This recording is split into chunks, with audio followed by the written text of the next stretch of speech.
లోకంలో అనేక బంధాలు ఉంటూ ఉంటాయి.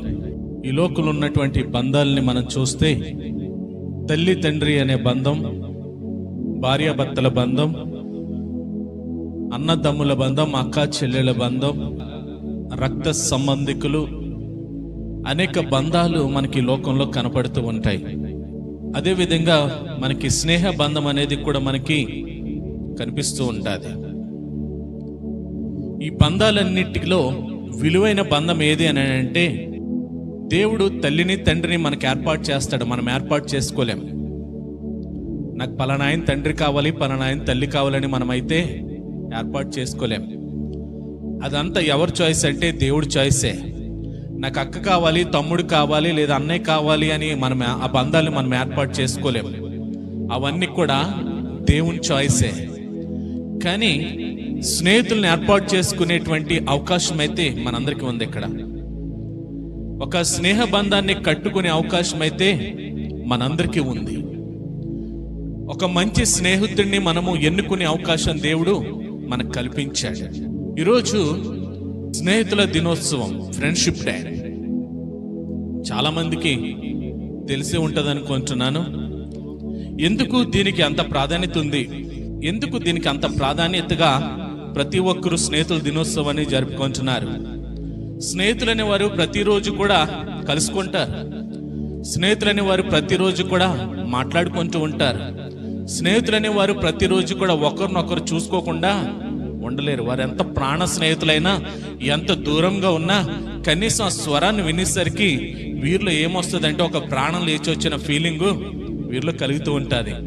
స్నేహితుల మధ్యన అటువంటి అనుబంధాన్ని కలిగి ఉంటారు.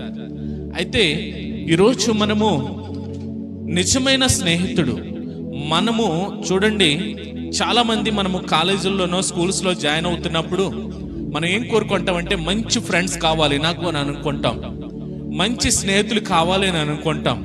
తల్లిదండ్రులు కూడా ఏం చెప్తారంటే పలానా ఓడితో స్నేహం చేసిన తర్వాతే పాడైపోయాడండి అని చెప్తూ ఉంటారు. తల్లిదండ్రులు వారి బిడ్డల గురించి చెప్పాలంటే పలానా ఓడితోటి స్నేహం చేసిన తర్వాత ఇలాగ డైలీ చర్చికి వెళ్తున్నాడండి, లేదా ప్రార్థన చేస్తున్నాడండి అని చెప్పేవారు కూడా ఉంటూ ఉంటారు. అంటే మన బిడ్డల మీద ఏది ప్రాధాన్యత ఉంటుందంటే స్నేహ బంధం అనేది వారి జీవితానికి చాలా ప్రాధాన్యతగా కనపడుతూ ఉంటుంది. అయితే ఈరోజు మనందరూ కూడా ఇక్కడ ఉన్న వాళ్ళు కూడా చాలా మంది చిన్నవాళ్ళు కానీ పెద్దవాళ్ళు కానీ ప్రతి ఒక్కరు కూడా స్నేహితులు లేకుండా ఎవరో ఉండరు. ఖచ్చితంగా ఎవరో ఒకరిని స్నేహితులుగా మనం ఏర్పాటు చేసుకుంటాం. మనకున్న స్నేహితులు మనం గమనించుకుంటే ఒకరికొకరము చూడండి, భార్య భర్తల మధ్యన రహస్యాలు ఉండొచ్చేమో. భార్య భర్తకు చెప్పలేని విషయాలు ఉంటాయి, భర్త భార్యకు చెప్పలేని విషయాలు ఉంటాయి. అలాగే తల్లిదండ్రులు బిడ్డలకు చెప్పలేని విషయాలు ఉంటాయి, బిడ్డలు తల్లిదండ్రులకు చెప్పలేని విషయాలు ఉంటాయి. తోబుట్టువుల మధ్యన కూడా తోబుట్టువులు ఒకరికొకరు చెప్పుకోలేని విషయాలు చాలా ఉంటాయి. కానీ స్నేహితులకి చెప్పుకోకుండా ఎవరు కూడా ఉండరు. ఖచ్చితంగా వీరి మనసులో భావాలని గాని, వీరి మనసులో ఉద్దేశాలను గాని ఎవరు పంచుకుంటారంటే ప్రాణ స్నేహితుడండి అని అంటూ ఉంటామే, వారికే పంచుకుంటూ ఉంటారు ఎక్కువగాను. అయితే ఈరోజు మనందరం కూడా ఫ్రెండ్షిప్ అంటే ఏంటో తెలుసు, ఆ ఫ్రెండ్షిప్ లో ఉన్న రుచి ఏంటో తెలుసు. కానీ ఒక ఆయన అయితే మనతో స్నేహం చేయడానికి ఇష్టపడుతున్నాడు. ఇప్పుడు మనతో ఒక ఆయన స్నేహం చేయడానికి ఇష్టపడుతున్నారు. ఎవరైనా వచ్చి అంటే నేను నీతో ఫ్రెండ్షిప్ చేయాలనుకుంటున్నాను అని అన్నప్పుడు మనం వెంటనే ఓకే ఫ్రెండ్షిప్ చేద్దామా అని వెంటనే షేక్ హ్యాండ్ ఇచ్చి ఫ్రెండ్షిప్ చేయలేము. ఎందుకనంటే అవతల వారు ఎటువంటి వ్యక్తి అని మనం చాలా సార్లు గమనించుకుని పరిశీలించుకుని మంచి వ్యక్తి అన్నప్పుడే, లేదా వ్యక్తి వల్ల నాకు ఉపయోగం ఉందన్నప్పుడే, ఆ వ్యక్తి వల్ల నాకు పర్వాలేదు అనే భావన కలిగినప్పుడే మనం ఏం చేస్తామంటే ఆ వ్యక్తితో స్నేహం చేయడానికి ఇష్టపడతాం.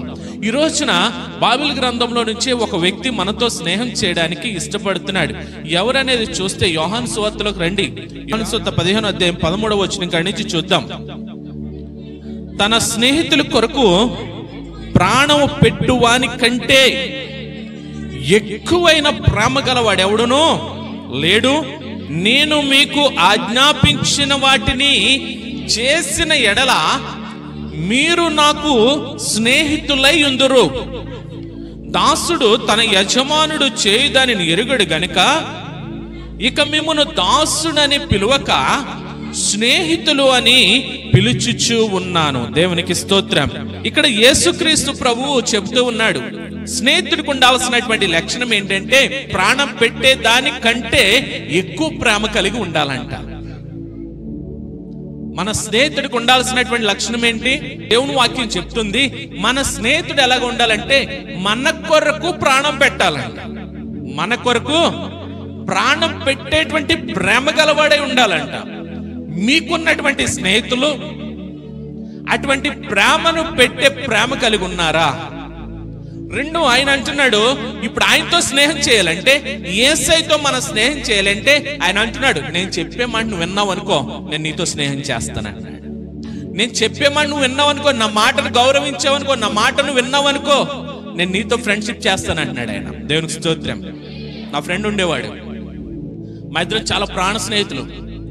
నేను ఏ షర్ట్ కొనుక్కుంటే వాడికి అదే షర్ట్ కొనేవాడిని. ప్రతిరోజు ఉదయం లేవగానే వేరు వేరు ఊర్లే, కానాడు సైకిల్ వేసుకుని వారు వచ్చేసేవాడు. పెట్రోల్కి డబ్బులు లేకపోతే సైకిల్ వేసుకుని నా దగ్గరకు వచ్చేసేవాడు. మా ఇద్దరం కలిసి పొద్దున్నే టీ తాగేవాళ్ళం. అంటే ఉదయం టీ తాగిన దగ్గర నుండి భోజనం కాడి నుండి ఇంకా ఒకేలాగా ఉండేవాళ్ళం ఇద్దరం కూడా. ఒకే మెయింటెనెన్స్. నేను షూ వేసి ఇన్షర్ట్ చేసి ఉంటే ఆడు కూడా అదే షూ కొనుక్కుని అదే టైప్లో అదే టైప్ డ్రెస్ చేస్తూ ఉండేవాడు. ఇద్దరం కూడా. నేను పరిచర్యకు వచ్చాను, వాడికి చెప్పా నువ్వు నాతో పాటు పరిచర్యకు రంటే నాతో పాటు మీటింగ్లకు వచ్చేవాడు. కానీ వాడికి ఉన్న దురాలవాట్ల నుంచి విడిపించలేకపోయాడు. నాతో ఉండేవాడు బయటికి వెళ్ళి వచ్చేసేవాడు. నాతో ఉండేవాడు, నాతో ఉన్నంతసేపు బాగా ఉండేవాడు, తర్వాత బయట తన వ్యసనాలతో ఉండేవాడు. ఒకటే అనుకున్నాను నేను, ఇప్పుడు మా ఇద్దరం ఒకే రకంగా ఉంటున్నాం, ఒకే ఆలోచనలు కలిగి ఉన్నాం, ఒకే వేలు వెళ్తున్నాం. ఇప్పుడు నన్ను ఏమనుకుంటారు? వాడు ఇక్కడ చేస్తున్నాడు కాబట్టి ఇటు పక్క ఊరేళ్ళు చేస్తాడని ఊరినారు. ఆ మాట ఒక్కసారి నా చెవును పడింది. నా ప్రాణ స్నేహితుడే. ఒక్కసారి ఏం చేశాను తెలుసా? కట్ చేసేసాను. ఇప్పుడు ప్రాణ స్నేహితుడైతే ఎలా ఉండాలో తెలుసా? నేను చెప్పే మాటకి గౌరవం ఇవ్వాలి. నేను వద్దు, అవేమి చేయొద్దు, ఆ వ్యసనాలను దూరం అవ్వని నేను చెప్పినప్పుడు అదే ప్రాణ స్నేహితుడిగా నా మాటకు గౌరవించడానికి ఏం చేస్తాడో ఖచ్చితంగా విడిచిపెడతాడు. ఇప్పుడు వాడు చెప్పే మాటకు నేను గౌరవిస్తున్నాను, నేను చెప్పే మాటకు వాడు గౌరవం ఇవ్వాలా లేదా? నాతో పాటు వచ్చేవాడు, చక్కగా పరిచర్లకి వచ్చేవాడు, మీటింగ్లకి నా కూడా తిరిగివాడు, ఎక్కడెక్కడికో వెళ్ళేవాడు, మేము బాగానే ఉండేది. కానీ నా దగ్గర నుంచి వెళ్ళిన తర్వాత మరలా అయ్యే పరిస్థితులు కట్ చేసేసాను నేను. ఈ రోజు కూడా వాడు మారలా. ఇక్కడ అంటున్నాడు కదా ప్రభు, ఏమంటున్నాడంటే నేను మీకు ఆజ్ఞాపించినవి చేసిన ఎడల మీరు నాకు స్నేహితులై ఉందురు. ఆలోచన చేయండి, ఈ రోజున యేసుక్రీస్తు ప్రభుతో స్నేహం చేయడానికి ఎంతమంది ఇష్టపడుతూ ఉన్నాం? ఆయన అంటున్నాడు, ఇదిగో నేను మీతో స్నేహం చేయాలనుకుంటున్నాను అన్నాడు. ఇప్పుడు ఎంతమంది యేసయ్యతో స్నేహం చేయడానికి ఇష్టపడుతున్నారు? ఎంతమంది ఆల్రెడీ యేసయ్య ఫ్రెండ్షిప్ లో ఉన్నారు చెప్పండి. యేసయ్యతో నేను ఆల్రెడీ ఫ్రెండ్షిప్ లో ఉన్నానండి, యేసయ్యతో స్నేహం చేస్తూ ఉన్నానండి, ఆల్రెడీ ఉన్నానండి. నిజమేనా? ఒక్కసారి మీరు ఎత్తున వాళ్ళందరూ అలా గుర్తుపెట్టుకోండి. ఇవాళ పరీక్షించుకుందాం ఒకసారి. యేసయ్య ఏమంటున్నాడో తెలుసా? నేను ఆజ్ఞాపించిన వాటిని మీరు చేసిన ఎడలా నాకు మీరు స్నేహితులై ఉన్నారు. ఒకసారి ఆలోచన చేయండి. ఇప్పుడు రాజేష్ నాతో ఫ్రెండ్షిప్ చేయాలి, నేను రాజేష్తో ఫ్రెండ్షిప్ చేయాలి. మా ఇద్దరికి ఆ ఫ్రెండ్షిప్ చేసే అర్హతలు ఉన్నాయంటారా? ఎందుకులే? ఇప్పుడు రాజేష్ కి సీఎం గారితో ఫ్రెండ్షిప్ చేయాలా? సీఎం గారితో ఆయన సీఎం గారు కూడా ఇంతో ఫ్రెండ్షిప్ చేయాలనుకుంటున్నాడు. వీళ్ళిద్దరికి అర్హత ఉందంటారా? ఎందుకని? ఆయన ఎక్కడండి, ఆయనేమో ముఖ్యమంత్రి గారు, నేనెక్కడండి ఒక ఊర్లో ఒక మూలన. ఇప్పుడు ఆయన వచ్చి ఈయనతో ఫ్రెండ్షిప్ చేయాలనుకుంటే అంటే అప్పుడు ఆయన ఏమవ్వాలి? ఆయన స్థాయిని తగ్గించుకోవాలి, ఆయన స్థాయిని తగ్గించుకోవాలి. ఇప్పుడు యేసయ్య ఏమన్నాడు తెలుసా? నేను మీతో స్నేహం చేయాలనుకుంటున్నాను అన్నాడు. నేను మీతో స్నేహం చేయాలనుకుంటున్నాను అంటున్నాడు. ఇప్పుడు ఎంతమంది ముందుకు వస్తారు చెప్పండి? ఇప్పుడు ఆయన స్థాయిని తగ్గించుకుని ఆయన వచ్చి మనతో ఫ్రెండ్షిప్ చేస్తాడంట. అంటున్నాడు, ఇదిగో నాతో స్నేహం చేయడానికి పెద్ద కష్టం కాదు, నేను ఏది చెప్తానో అది వింటే చాలు, మీరు నేను ఏది చెప్తానో అది వింటే చాలు, మీరు నాకేమవుతారో తెలుసా? స్నేహితులు అవుతారు. దేవునికి స్తోత్రం. ఈ రోజున అలా దేవునితో స్నేహంగా ఉంటే మనం ఏం చేయాలి? దేవునితో స్నేహం చేయడము ఎలాగా, దేవునితో స్నేహం చేయడం వల్ల కలిగే ప్రయోజనాలు ఏంటి అనేది రోజున మనం చూద్దాం. ఇప్పుడు మనం యేసయ్యతో స్నేహం చేస్తున్నాం, ఓకేనా? ఆల్రెడీ కొంతమంది ఇక్కడ యేసయ్యతో ఫ్రెండ్షిప్ లో ఉన్నారు. దేన్ని చూసి మీరు ఫ్రెండ్షిప్ చేశారు ఆయన్ని? నా ఫ్రెండ్కి చెప్పాను, అరే నువ్వు తాగొద్దురా అన్నాను. ఇప్పుడు నేను తాగితే ఉండి నిన్న వాడు ఎదుటి తాగొద్దు అన్నాను అనుకో, వాడు ఏమంటాడు? నువ్వు చెప్పొచ్చింది ఏంట్రా, నువ్వు చేస్తుంది ఏంట్రా అంటాడు. అదే నేను తాగను, నేను పర్ఫెక్ట్గా ఉంటాను, రై తాకరా అని నేను గద్దించడానికి అవకాశం ఉంది. ఏం చేస్తాడు? అయ్య బాబా వీడి ముందు మనము చేయకూడదు అంటే. ఇప్పుడు చూడండి, యేసయ్యలో ఏ తప్పు లేదు. యేసయ్య ఆయన అంటున్నాడు కదా, నేను మీతో స్నేహం చేయాలనుకుంటున్నాను. ఇప్పుడు ఆయనతో స్నేహం చేయడానికి ఉన్న లక్షణం ఏంటి తెలుసా? ఆయన ఏదైతే చెప్తాడో దాన్ని ఖచ్చితంగా పాటిస్తాడు, ఆయన ఫాలో అవుతాడు. ఆయన మనకు చెప్పేసి అయినా తప్పు మార్గాన్ని వెళ్ళే మనిషి కాదు. ఆయన ఎటువంటి స్నేహం అంటే స్వచ్ఛమైనటువంటి స్నేహం అయింది. ఆ స్నేహంలో ఏ అమరికలు లేవు, ఆయన స్నేహంలో ఏ డిస్క్వాలిఫై లక్షణాలు లేవు. ఆయన చెప్పినట్టుగానే ఇప్పుడు బైబిల్లో ఉంది యేసయ్య చరిత్ర. అది ఏదైతే చెప్పాడో దాన్ని అనుసరించేవాడు కాబట్టి ఆయన చెప్పే మంచి బోధ, మంచి మార్గము, ఆ సత్యములోకి మనము కూడా వెళ్ళాలంటే ఖచ్చితంగా మనం ఎవరితో స్నేహం చేయాలా? యేసయ్యతో మనము స్నేహము చేయాలి. దేవునికి స్తోత్రం. అందుకని అంటాడు కదా, శిష్యుల్ని ఏర్పాటు చేసుకున్నప్పుడు ఎంతమంది శిష్యుల్ని ఏర్పాటు చేసుకున్నాడు యేసయ్య? 12 మందిని అంటాడు కదా, నన్ను వెంబడించండి అని అంటాడు. నన్ను వెంబడించండి అంటే అర్థం ఏంటి? నేను ఎటు వెళ్ళిపోతున్నాడు, వచ్చేయండి గుడ్డిగానేనా? ఈరోజు సంఘానికి కూడా చెప్తున్నాడు, నన్ను వెంబడించండి. పౌలు గారు అంటాడు కదా, నేను క్రీస్తుని పోలి నడుచుకొనున్నట్లు మీరును నన్ను పోలి నడుచుకొనిడి. అంటే క్రీస్తు ఏ సరి అయినటువంటి మార్గంలో, ఏ సత్య మార్గంలో క్రీస్తు నడుస్తున్నాడో ఆ మార్గంలో ఎవరు నడుస్తున్నారో? పౌలు గారు నడుస్తున్నాడో. కాబట్టి మనల్ని కూడా ఏమన్నాడు తెలుసా? ఇదిగో ఈ సత్య మార్గంలో మీరు కూడా అట్లా నడవండి అంటున్నాడు. అందుకనే శిష్యులు అంటున్నాడు, నన్ను వెంబడించండి అని అంటున్నాడు. ఇప్పుడు మన ముందు ఉన్నటువంటి స్నేహితుడు ఆల్రెడీ మనకు ఒక మార్గాన్ని చూపించాడు. ఆ మార్గంలో 12 మందిని అనుకుని నన్ను వెంబడించండి, నన్ను వెంబడించంటే ఏ జీవితాన్ని అయితే కలిగి ఉన్నాడో, ఏ ఆలోచనలు అయితే కలిగి ఉన్నాడో, ఏ దేవునితో కనెక్షన్ కలిగి ఉన్నాడో, ఏ దేవుని యొక్క ప్రణాళిక నెరవేర్చడానికి వచ్చాడో, ఇప్పుడు ఏం చేయాలంటే ఆయనతో స్నేహం చేయాలంటే ఆ లక్షణాలన్నీ మనలోనికి రావాలి. ఆ శిష్యులు 12 మందిని ఏర్పాటు చేసుకున్నాడో ఆ 12 మందిని చూడండి. యోహాను సువార్త మనం చదివాం కదా, తీయదు 15వ అధ్యాయము. అంతకుముందు యేసయ్య ఏం చేశాడంటే శిష్యుల్ని తయారు చేసుకున్నాడు. ఎంతమంది శిష్యుల్ని? 12 మందిని. ఇప్పుడు యేసయ్య గురువు గారు అనుకుందాం, 12 మంది శిష్యులు. గురు శిష్యుల బంధం ఎలా ఉంటుంది చెప్పండి? ఇప్పుడు ఏళ్లే ఉన్నారు, నేను గురువు గారిని శిష్యులు అనుకో. ఈ రోజు నేను ఏ వాక్యం చెప్తానో దాని మీదైనా, లేకపోతే బైబిల్ అంతా తిరిగేస్తారు వెళ్దాం. ఏది చెప్పానో దాని మీదే. నేనేం చేస్తానో బైబిల్ అంతా చెప్తాను, నాకు కుదురుతుందా? గురువు గారు ఎప్పుడైనా ఏం చేస్తారో తెలుసా? లోకంలో కూడా సామెత ఉంటుంది, శిష్యుడు అంటే గురువు గారి మీద ఎప్పుడు నెగ్గకూడదంట. ఎందుకు? గురువు గారు చునకనైపోతారు. అందుకని ఏం చేస్తాడంటే గురు శిష్యుల మధ్య పోటీ వచ్చినప్పుడు శిష్యుడు ఖచ్చితంగా బలవంతుడైనప్పటికీ గురువు దగ్గర ఏమవుతాడు? ఓడిపోతాడు. గురువు ఏం చేస్తాడు తెలుసా? శిష్యుడికి పూర్తిగా నేర్పడు. ఎందుకు? మనల్ని దాటి వెళ్ళిపోతారేమో, లోకంలో చెప్తున్నాను. ఇక్కడ గురువు యేసయ్య, శిష్యులు 12 మంది. కానీ ఈ యోహాను సువార్త యేసుక్రీస్తు ప్రభు లాస్ట్ 15 రోజుల్లో, అప్పటి వరకు గురు శిష్య బంధంగా ఉన్నటువంటి వాళ్ళు లాస్ట్ 15 రోజుల్లో శిష్యులతో ఎక్కువ గడిపాడు యేసయ్య. ఆయన చివరి 15 దినాలు కూడా ఎక్కువగా గడిపి మాట్లాడుతున్న సందర్భం ఇదిగో. ఇక్కను మీరు ఎన్నో వచ్చిన 15వ వచనం మరొకసారి చదవండి. అది దాసుడు తన యజమానుని చేయుదానిని ఎరుగును గనుక మిమ్మును దాసులు అని పిలువక స్నేహితులు అని పిలుస్తాడంట. దేవునికి స్తోత్రం. స్నేహితులు అని పిలుస్తున్నాడు. ఎవరినే? అప్పటి వరకు వెళ్ళి ఎవరు? శిష్యులు. కానీ ఇప్పుడు ఏమైపోయారు? స్నేహితులు అయిపోయారు. దేవునికి స్తోత్రం. బైబిల్లో పాత నిబంధనలో దేవుడు ఇద్దరిని స్నేహితులు అన్నాడు. ఎంతమందిని? ఇద్దరిని. ఎవరాళ్ళు? అబ్రహాము, మోషేని అబ్రహాముని నా స్నేహితులు అన్నారు. ఎవరన్నారు? ఇప్పుడు ముఖ్యమంత్రి గారు వచ్చి సతీష్ నా ఫ్రెండ్ అండి అన్నాడు మీ అందరి ముందును, ఏమవుతుంది మనకే? ఎప్పుడు చెప్పలేదేంటి? అలాగంటే నీ ద్వారా బోల్డ్ పనులు చేసుకుందామేమో. ఏమైపోతుంది సతీష్ ర్యాంకు? ఇప్పుడు నుంచి వాళ్ళ ఇంటికాడ క్యూ కట్టాలా కదా. దేవుడు వచ్చంట మోషేని అన్నాడంట నా స్నేహితుడు. దేవుడు వచ్చి అబ్రహాముని అంటున్నాడు యాకోబు 2:23 తీయొద్దండి, నా స్నేహితుడు. ఇప్పుడు వీళ్ళ స్థాయి ఎలా ఉండాలి చెప్పండి ఒకసారి.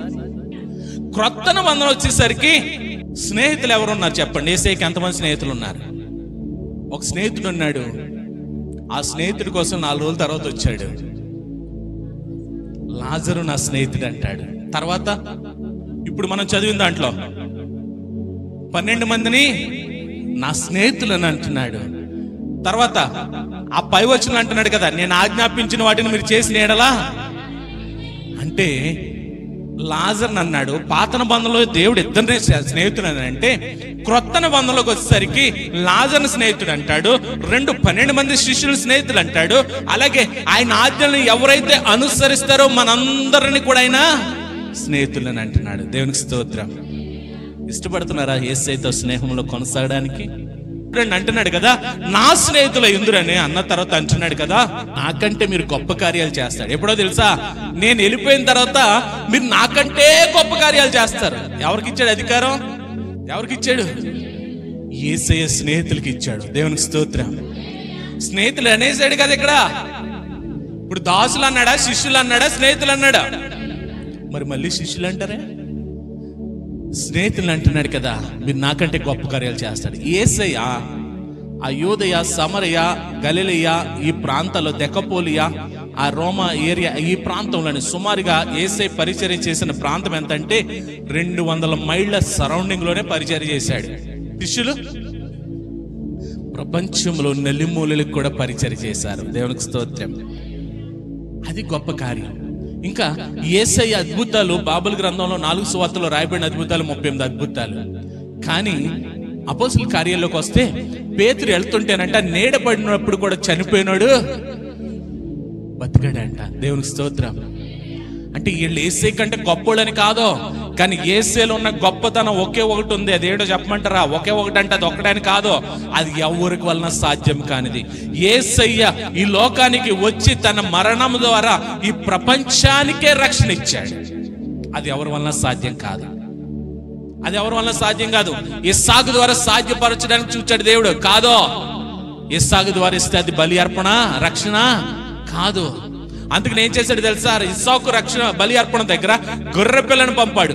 ఆదాము అవ్వ తప్పు చేసినప్పుడు గొర్రెను వధించాడు. ఆ గొర్రెని ఎవరికి సాదృశ్యంగా చూపించాడంటే యేసయ్యకి సాదృశ్యంగా చూపించాడు. ఆ లోక రక్షణ అనేది కేవలం ఆ రక్షణ అనుగ్రహించగలిగిన వాడు ఒకే ఒక్కడు, ఆయనే యేసు క్రీస్తు ప్రభువు మాత్రమే. ఆ స్నేహితుడే మనతో స్నేహం చేయడానికి ఇష్టపడుతున్నాడు. ఆల్రెడీ కొంతమంది మేము స్నేహంలో ఉన్నామని అన్నారు కదా. ఇంకొంతమంది రోజు ఆ స్నేహాన్ని ఎలాగా మనం కలవాలి, ఆ స్నేహితుడిని ఎలా కలుసుకోవాలి, ఆ స్నేహితుడితో ఎలా స్నేహం చేయాలి. పాత నిబంధనలో ఇద్దరిని స్నేహితులు అన్నాడు. ఒకరిని మోషే, 2 అబ్రహాముని. ఈరోజు మనం ఇందులో ఒక వ్యక్తిని గురించి, ఆ స్నేహానికి గల అబ్రహాముతో దేవుని స్నేహానికి ఉన్న లక్షణాలు ఏంటి, అబ్రహాముని ఎందుకు దేవుడు నా స్నేహితుడని చెప్పాడు అనే విషయాలను చూస్తూ స్నేహితులకు ఉన్నవారు ఒక్కసారి పరిశీలన చేసుకోండి. ఇంకెవరైతే స్నేహితులు అవలేరో వారు ఈ లక్షణాలని అవగాహన చేసుకుని స్నేహితులుగా మారడానికి ఇష్టపడాలని ప్రభు పేరట మిమ్మల్ని కోరుకుంటూ రండి. ఆదికాండం 18వ అధ్యాయంలోనికి మనం వెళదాం. అబ్రహాము దేవునికి స్నేహితుడు ఎలాగయ్యాడు అనే విషయాన్ని మనం చూచుకుంటూ వెళదాం. ఆదికాండం 18వ అధ్యాయము మొదటి నుంచి మనం చూచుకుంటూ వెళదాం. మిట్ట మధ్యాహ్నం సింధూర వనం దగ్గర భోజనం చేసి కూర్చున్నాడు అబ్రహాము. ఇదే సమయం అనుకోండి, సింధూర వనం ఉంది. ఆ వనంలో కూర్చుని ఉన్నాడు. దూరంగా ఎవరు కనిపిస్తున్నారంట? యెహోవా తనకి కనపడెను. దేవుడంట అబ్రహాముకి ప్రత్యక్షమయ్యాడంట. ప్రియమైన దేవుని స్నేహితులు, ఎంతమందికి దేవుడు ప్రత్యక్షమయ్యాడో? యేసయ్యతో ఆల్రెడీ స్నేహంలో ఉన్న వాళ్ళందరూ ఒకసారి చేయొద్దండి. దూరం నుంచి చూస్తున్నాడంట, యెహోవా అతనికి కనపడుతూ ఉన్నాడంట. దేవుని స్తోత్రం. స్నేహితుడు ఎంత దూరాన్ని ఉన్నా మనం ఏం చేస్తాం? ఖచ్చితంగా గుర్తుపడతాం. అబ్రహాము దేవునికి స్నేహితుడు, దేవునికి అబ్రహాము స్నేహితుడు కాబట్టి భోజనం చేసి కూర్చున్నప్పుడు అంట ఎవరు కనపడుతున్నారు? ప్రార్థన గదిలో కళ్ళు మూసుకుని ఉన్నప్పుడే దేవుడు కనపడ్డా? ఎక్కడ కనపడ్డాడు? గుడారపు ద్వారం వద్ద కూర్చున్నాడంట. ఆ ద్వారం దగ్గర కూర్చుని ఉంటే చూస్తున్నాడంట. అలాగా ఏ ప్రార్థన చేస్తున్నాడు, ఏ పాటలు పాడుకుంటున్నాడేమో, దూరం ఉన్న దేవుడు కనపడుతూ ఉన్నాడంట. దేవునికి స్తోత్రం. మనము దేవుని స్నేహితులమైతే మనము దేవుణ్ణి ప్రత్యక్షంగా చూడగలం, ఆయన సన్నిధిని అనుభవించగలం, ఆయన ప్రసన్నతలో మనం తేలియాడగలం. దేవుడు కనపడుతున్నాడు. దేవుడు కనపడితే ఇంకెలా ఆశ కలిగి ఉన్నాడు? కన్నులెత్తి చూసాడు అంటే ఇంకా క్లారిటీగా చూద్దామని చూసాడంట. వస్తున్నారుగా ఆడెవడో వస్తున్నాడులే మనకెందుకు అనుకున్నాడా? దేవుడు కనపడగానే కన్నులు తెరిచాడండి. ఇంకాను ఏ నా దగ్గరికైనా వస్తున్నాడు అన్నట్టుగా కన్నులు తెరిచినప్పటికంట ముగ్గురు మనుషులు అతని ఎదుటకు నిలువబడి ఉండిరి. అతడు వారిని చూచి గుడారపు వాకిట నుండి వారిని ఎదుర్కొనుటకు పరుగెత్తి, ఆ కళ్ళు తెరిచాడు. దూరంగా దేవుడు కనపడ్డాడు. తర్వాత ఇంకా క్లారిటీగా చూద్దానికి కళ్ళు తెరిచాడు. కళ్ళు తెరిచినప్పటికంట ముగ్గురు వ్యక్తులు కనిపిస్తున్నారంట. వెంటనే ద్వారం నుండి లేచి లోపలికి వెళ్ళి బట్టలు వేసుకుని, స్ప్రే కొట్టుకుని, పౌడర్ రాసుకుని, తలదూకుని వెళ్ళాడా? వెంటనే పరిగెత్తుకుని వెళ్ళాడంట. దేవునికి స్తోత్రం. పరిగెత్తుకుని ఎక్కడ ఆగండి, వెళ్ళిపోతారు ఎందుకు? పరిగెట్టేస్తున్నారు ఎందుకు మీరు? పరిగెత్తుకుని వెళ్ళాడంట. ఆగండి ఒకసారి. అబ్రహాము వయసు ఎంత? అబ్రహాము దేవుణ్ణి అక్కడ సింధూర వనం దగ్గరకు వచ్చినప్పటికీ 99 సంవత్సరాలు. 99 సంవత్సరాల్లో పరిగెట్టుకెళ్తున్నాడు. ఎందుకు పరిగెట్టుకెళ్తున్నాడు? భోజనానిక? అమెరికా నుంచి మన ఫ్రెండ్ వస్తున్నాడు, మనం ఏం చేస్తాం? ఆడొచ్చిన తర్వాత నా ఇంటికి ఎలా రాడు అని చూస్తామా? మనమే ఎయిర్పోర్ట్కి వెళ్ళిపోయి ఆడు ఎప్పుడు వస్తాడా అని కళ్ళుతో ఎదురు చూద్దామా? అమ్మా, ఎయిర్పోర్ట్కి వెళ్ళిపోతాం మనం. ఇక్కడ అబ్రహాము 99 సంవత్సరాల్లో దేవుడు కనపడినప్పుడు పరుగు పెట్టుకుని, 99 సంవత్సరాలు ముసలోడు పరుగుని వెళ్తున్నాడంట. దేవునికి స్తోత్రం. పరుగు పెట్టి చూడండి. తర్వాత నేల మట్టుకు వంగి, ఎక్కడ వంగాడు? ఎక్కడ? పరిగెత్తుకుని అంటే వాళ్ళు ముందుకు వెళ్ళిపోయి వంగిపోయి సాష్టాంగ నమస్కారం చేసేస్తున్నాడంట. దేవునికి స్తోత్రం. మనం కూడా చేస్తున్నాం. ఎలా తెలుసా? ఆరాధనలో 2 చేతులు ప్రభు వైపు చేసి ఆరాధించాల్సింది చున్నీలు మొఖాలకు అడ్డెట్టేసుకుని ఇలాగ ఉంటున్నారు. ఎప్పుడు వదులుతాడో? అక్కడి నుంచి ఏమైపోయింది తెలుసా? 2వ ఆసనం మోకాళ్ళ మీద దిగుతున్నారు. 3వ ఆసనం తల కిందకు వచ్చేస్తుంది ఎదరికి. అయిపోయింది అంతే. 3 ఆసనాలు మనకి. దేవుని ముందు సాష్టాంగ పడ్డాడంట. ఏమండి? అబ్రహాం వయసు ఎంత? 99 సంవత్సరాలు. సాష్టాంగ పడి నేల మట్టుకు వంగి, ఆగండి ఒక్కసారి. ఎక్కడ? ఇంట్లో వంగాడా? నేల మట్టుకు ఎక్కడ వంగాడు? అమ్మా, బైబిల్ ఎంతమంది తెచ్చారు? ఒకసారి చేయి చూపించండి. చేయి చూపించాలి. బైబిల్ చూపించండి. దేవునికి స్తోత్రం. కింద దించండి. బైబిల్ ఎంతమంది తేలేదు? ఒకసారి చేయి ఎత్తండి. ఒకసారి మీ మొబైల్ చూపించండి. ఎందుకో తెలుసా? బైబిల్ చేతితో పట్టుకుని వెళ్తానికి సిగ్గు. బైబిల్ మనకేమైపోతుంది తెలుసా? బరువు. బైబిల్ బరువు అయిపోతుంది. అక్కడ చూడండి, అబ్రహాము 3000 మంది పనివారు ఉన్నారు. అబ్రహాము 3000 మంది పనివారు అంటే ఒక రాజనగర్లో నివసించే స్థితిలో ఉన్నాడు. కానీ అక్కడ దేవుడు కనపడేసరికి ఏం చేస్తున్నాడు తెలుసా?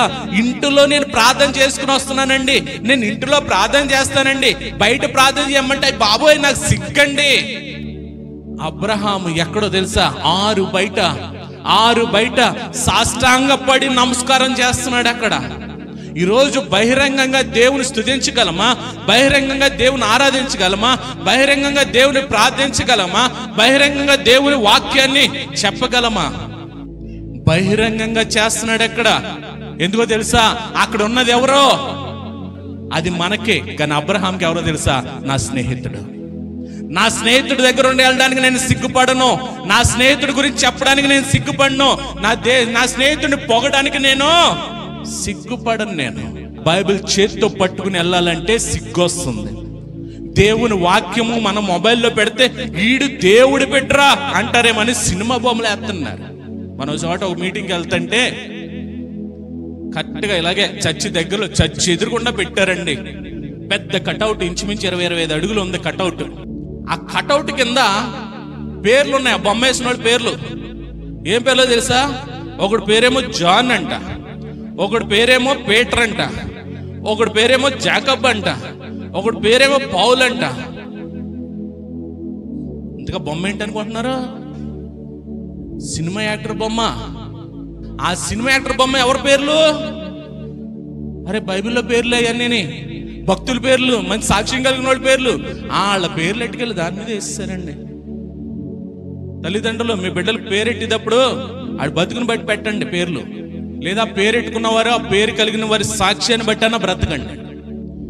స్నేహితుడి కోసం సిగ్గుపడలే, పనివారికి కూడా గుర్తుకు రాలే. అరే వాళ్ళందరి ముందు నేను ఇక్కడ సాష్టాంగ పడితే నాకు నామోసిగా ఉంటదే, అవమానకరంగా ఉంటదే, వాళ్ళందరి ముందు నా పరపతి తగ్గిపోద్దే అని ఆలోచించలే.